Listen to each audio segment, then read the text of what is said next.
um, the Mark Calloway's contract was coming up, and he didn't want to play the dead man anymore. He thought it ran its course. He wants something fresh. So what Kevin Nash said at the point is that Mark Calloway reached out to Kevin, thinking, "Hey, if this doesn't work out, do you think I can play this biker character over in WCW?" He was going to come over to WCW as me, Mark Callis, as the biker character. And I guess Vince McMahon, what Kevin Nash says, he thinks Undertaker used it as a bargaining tool. But basically, Vince McMahon saw that the possibility he might lose the Undertaker and let him change his character. Whether or not that's true, I've heard that. I've heard that from Kevin's mouth on interview. I've heard that a number of times.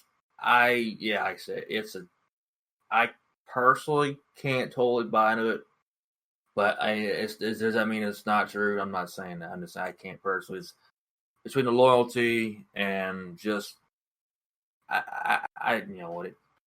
What Nash says, I'm not saying it's all a lie. I'm just saying sometimes I feel like The only truth I think it might be is I don't think he was ever going to leave. I think he might have used it as a bargaining tool. No, I'm not saying that's false. I mean, that's where it could well be true. That's not the first person who's ever done that. Yeah, Shawn Michaels did that. Hogan did that. I tell you, there's a number of people that's tried to do that. I tell you, it's Well, I just use Shawn Michaels because he never left. Yeah. I just, I mean, I said there's what the truth is. The whole truth, I don't know, but I don't think that Taker would have left, honestly. But it just might. It's been interesting to see a biker version of him in WCW as me, Mark Callis. And I mean, with the fact that it was going to be a different variation of me, Mark Callis, it kind of makes sense. Say it again, I'm sorry. The idea that it might be a different version of me, Mark Callis, I could definitely see it because the type of character that was versus what Mark Callis was in the origination of WCW, I can kind of see how they would be parallel to each other. I don't think it would have worked out in the whole long run, honestly. Because just I don't feel like it would make total sense. But that's just I don't think the Undertaker would actually ever left. I 100% believe. Oh yeah. He pitched the character. I 100% hypothetically. Good. Oh, I was just saying, I 100% believe he pitched the character to Kevin Nash for WCW, and basically went to Vince and says, "Look, they're going to offer me this much money, and they're going to let me play the character. What do you have to say to it?" kind of thing. I mean, it could have. It could have happened. It could have. I'm just saying it, and hypothetically, if he did do that, go over there, and I don't think in the long run it would have worked out. Oh, you mean like Vince Russo wouldn't book it correctly? Like Russo or Bischoff? They'll do a motorcycle on the pole match, and that too. I just in the long run, I don't think obviously the company didn't work out. I just don't, and then how well would it been? I don't know how well it would have received him coming back to the company after he left like that. I mean, I just think hypothetically, it wouldn't have worked out. I don't think in the long run. As far as, I don't think it would have made total amount of sense. Honestly, would have made some ratings. I'm not gonna say it wouldn't have. Definitely would have. But, I just think it was, whatever the truth is. But obviously, I don't know. I don't think it would have worked out as well. I don't think it would have worked out as well. I don't think he would have a negative reception coming back. I get where you're coming from, but at the same time, I think with it being Undertaker, I think a lot of people in back would kind of understand because he was a locker room leader. It's a business when it comes down to it, and you're there to make money. I just what I mean is like there might have been some, I guess, hurt feelings. I guess personally, I don't know. That's just the best way I can say. It's like, man, the loyalty thing. Just my personal belief. But I've heard that story before. So how much truth there is, and like I said, when the wrestler now WWE talks about their positioning, some of them will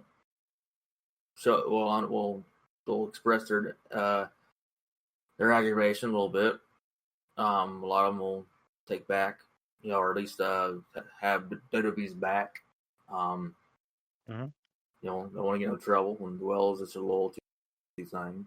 I get that. So, but of course, you get, like you said, you get guys out there like Jericho and Ambrose, Moxley, they'll speak their mind of how they feel after they, and, I understand I that too.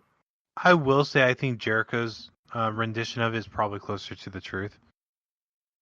I think even Dean Ambrose, John Moxley is truthful too. Honestly, that's my opinion. And he more or less talked about the scripts and what he's supposed to say.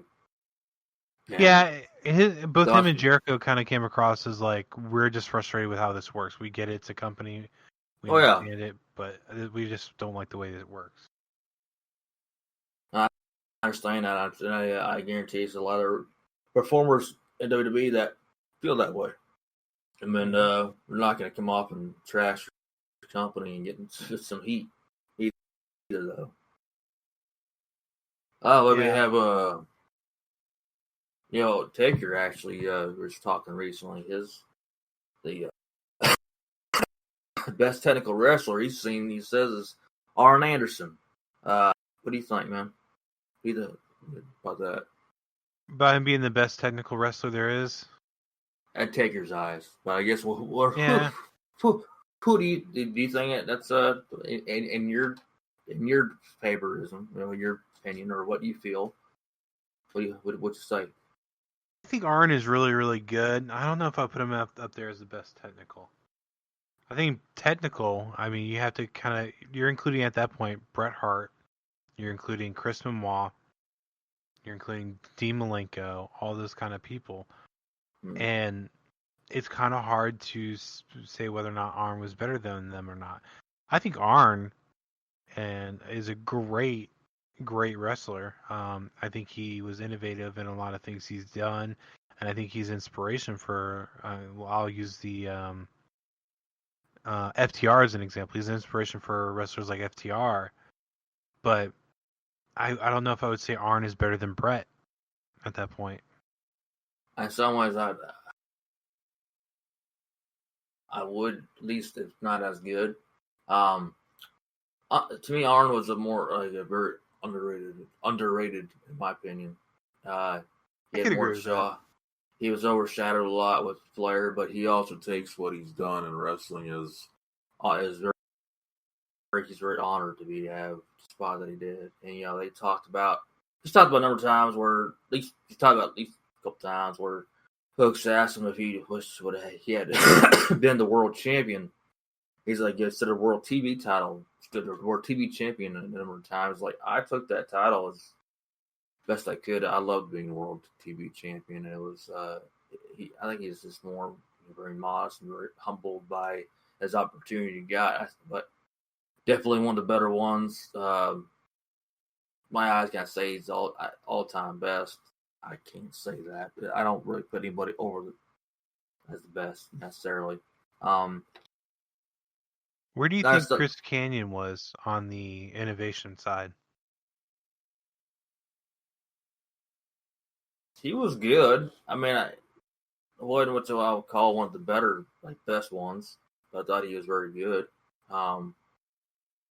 Very good mid card. Had pretty good character. Good, decent on the mic. Yeah. I mean, he was. I saw him on TV. He caught my attention. I was always curious on how everyone felt about him because I was a fan of Kanyon back in the day. Yeah. He was very innovative in how to do moves and make him look spectacular. I mean, people still use the flatliner. Yeah. It is kind of rough. I know he was dealing with his demons and whatnot. Mm-hmm. But I think today's wrestling trainees would have benefited from Chris Kanyon. Yeah, absolutely. I don't doubt that at all. He had something to offer to the wrestling world, and I remember when he got thrown from that three levels of hell, or the triple cage, and I was actually made it on the news too. Actually, or my dad came home one night. He says, some wrestler got thrown off a cage. It's like under the staging area. It's like, yeah, I know, I saw that. It was a hell of a bump how they did that. But no, I was. No, he was it was really good. Definitely was. He had something awkward. I'll say that. And his best workout was with DDP. Oh yeah, definitely. Do you remember the New Jersey Triad? What? New Jersey Triad. It was a group Oh, in WCW's Chris Kanyon, DDP, and Bam Bam Bigelow. Vaguely. I don't remember it being Vaguely. called. I don't remember it being called that name. How about that? Yeah, well, I only remember because I was. They did something. I forgot what it Was was that the called. year 2000 or something like that? 2001. It might have been. That's the time where I was kind of like edging off of WCW. I want to say it was late 90s. Yeah, mid to late 99 is when they formed. Hmm. Yeah, I don't remember the name so much. I do remember working together though. For y'all out They there listening to me coughing, I apologize. Weather problems and my allergies, so just want to throw it out there. Go ahead with saying. they had a finisher with DDP and Bam Bam. Um, that kind of reminded me of kind of like the 3D. I forget what they called it though. But basically, it was Bam Bam set him up for the welcome from Masbury Park, and DDP hit him with a cutter. Mm-hmm.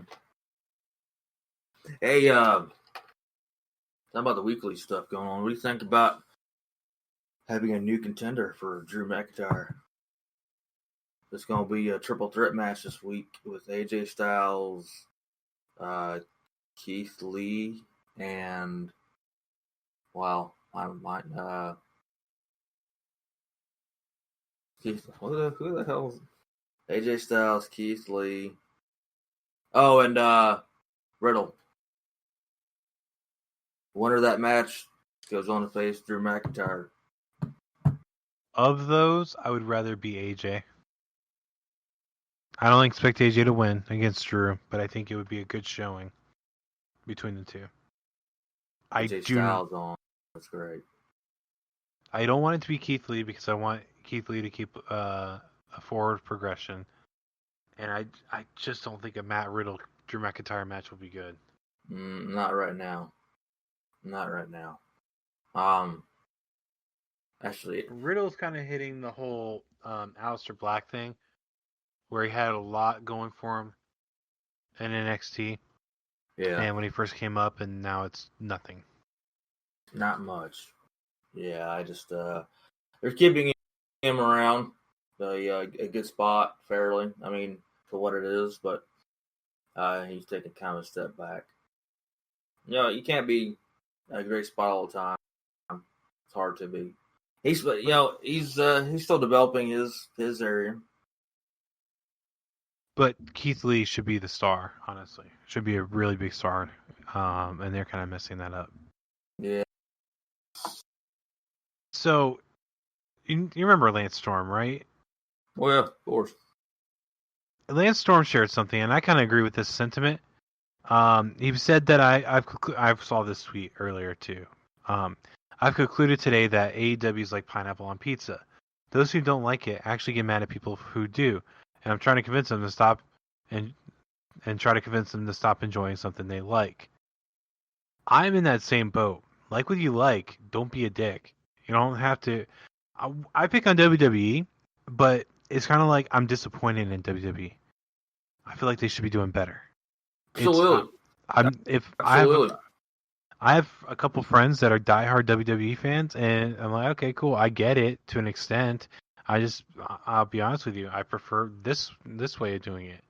I tend to Absolutely. not like WWE's way of doing things, and this has been going on for years now. I was really big behind TNA in like 07, and followed them pretty religiously for years until they kind of messed it up. I liked ROH when it was on TV here locally, and they had at the time they had a lot going for them. And I do like AEW, and I like the fact that it's on TNT and more accessible than the other ones are. But when it comes to WWE, it's frustration. It's it's like this kid that you keep telling him to stop doing something, and they just do it anyway.